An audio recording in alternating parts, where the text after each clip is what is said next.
Guys, Lakshmi Chowdhury Moni's ব্লগে স্বাগত। কালকে যেহেতু ঘুরতে গেছিলাম তো এখনো চোখে কাজল রয়েছে, লিপস্টিকটা হচ্ছে। তো যাই হোক, বাজারে আমি যেতে পারিনি। তো আজকে আমি তোমাদের সাথে শেয়ার করব ডিমের একটি নতুন রেসিপি। তার জন্য আমি দুটো ডিম আমি এখানে হাফ বয়েল করে নিয়েছিলাম। হাফ বয়েলের থেকে জাস্ট একটু হবে, সেটাকে আমি সেদ্ধ করে কেটে নিয়েছি।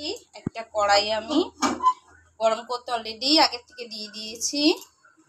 আর এখানে দুটো আলু সরু সরু করে কেটে নিয়েছি, আর দেখো কটা পেঁয়াজ কেটে নিয়েছি। এবার তেলটা দিয়ে দেবো এর ভেতরে। আমি সর্ষের তেল দিয়ে রান্না করব, তো এখানে আমি সর্ষের তেল দিয়ে দিচ্ছি। তেলটা গরম হলে কি দেবো সেটা তোমাদের বলছি। একদম কম আছে, আমি ভাজতে দেবো, কারণ হচ্ছে ডিমগুলো বেশি আছে, ভাজে না তাহলে ওগুলো ঠসে ঠসকে মতন একটা চামড়া টাইপের উঠে যায়, বিচ্ছিরি লাগে। তো আমি এটাকে একদম অল্প আছে ডিমগুলোকে আমি বসিয়ে দেবো। দেখো ডিমগুলোকে আমি অলরেডি বসিয়ে দিয়েছি, একদম অল্প, একদম গ্যাস কমিয়ে দিয়ে লো ফ্লেমে এগুলোকে ভাজতে হবে। আগে এই পিঠটা ভাজা ভাজা হয়ে গেলে তারপরে আমি এই পিঠটা ভাজবো। ততক্ষণ এই পিঠটা ভেজে নিই। পিঠটা ভাজা হয়ে গেছে, আমি আবার উল্টে দিয়েছি। খুব আস্তে আস্তে উল্টে দেবে, ডিমগুলো যাতে ভেঙে নেওয়া যায় আর কুসুমটাও যাতে বেরিয়ে নেওয়া যায়। ব্যাস, এই ডিমটা ভালো করে ভেজে তারপরে আমি ডিমটাকে আমি তুলে নিয়ে নেবো।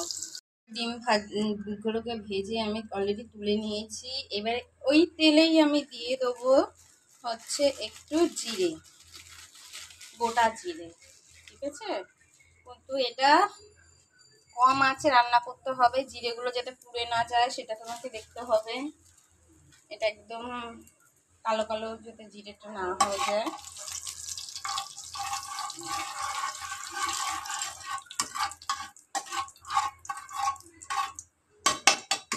এর ভেতরে আমি দিয়ে দেবো কেটে রাখা পেঁয়াজ কুচিগুলোকে।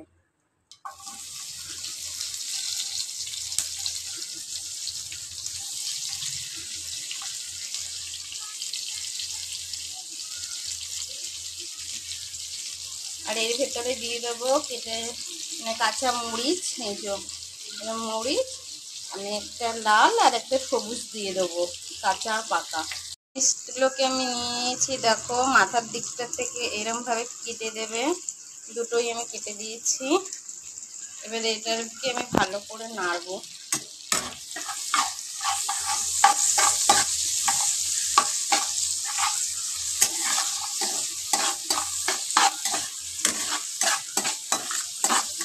পেঁয়াজগুলো যাতে পুড়ে পুড়ে না যায় সেটা তোমাকে দেখতে হবে, এই জন্য এটাকে কম আছে এটাকে ভাজতে হবে।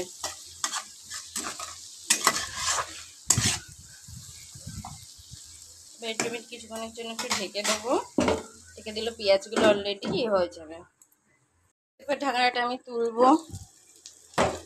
দেখো পেঁয়াজটা অনেকটা ভাজা ভাজা অলরেডি হয়ে গেছে, আর ভাজবো না। এর ভেতরে আমি দিয়ে দেবো কেটে রাখা আলুগুলোকে।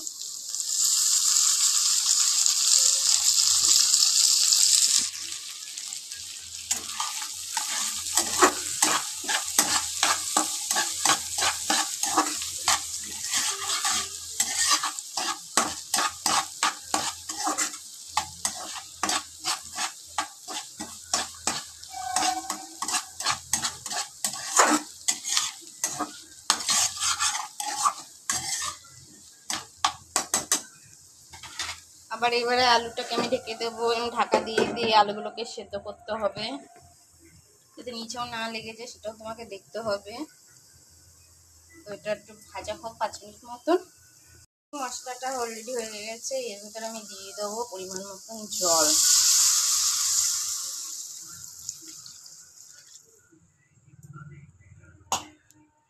চুলার আঁচটাকে আমি বাড়িয়ে দিয়েছি, গ্যাসের ওভেনটা। এবার এটাকে ভালো করে নেড়ে দেবে। এখানে নুন লঙ্কা সব কিছু তোমরা চেক করে নিয়ে নেবে।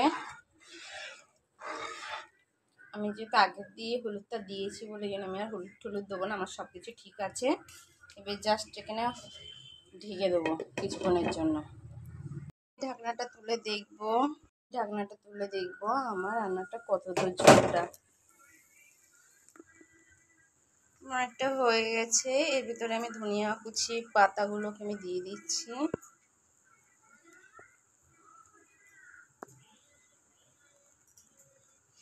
এনে যদি তোমরা ঝাল খেতে চাও তাহলে মরিচ বেশি দিয়ে দিও।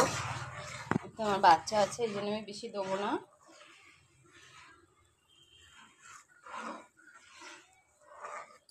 একটু ঢেকে দেবো, আর একটু ঝোলটা টানলে ডিমটা দিয়ে দেবো। অনেকটাই টেনে গেছে, এবার ডিমগুলোকে আমি আস্তে আস্তে করে বসিয়ে দেবো।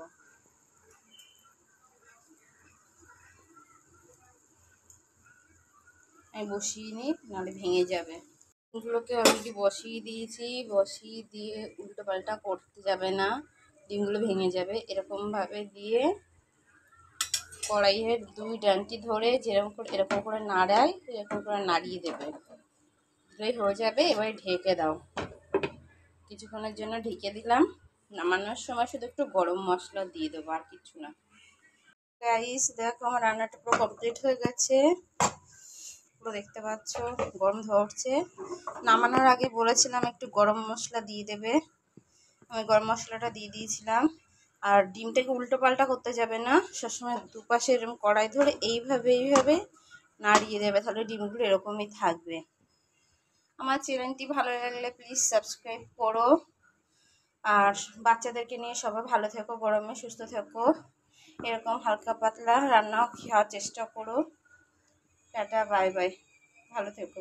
আমার চ্যানেলটিতে একটু লাইক করো, লাইক করলে ভালো লাগে, ঠিক আছে? Thank you, bye by.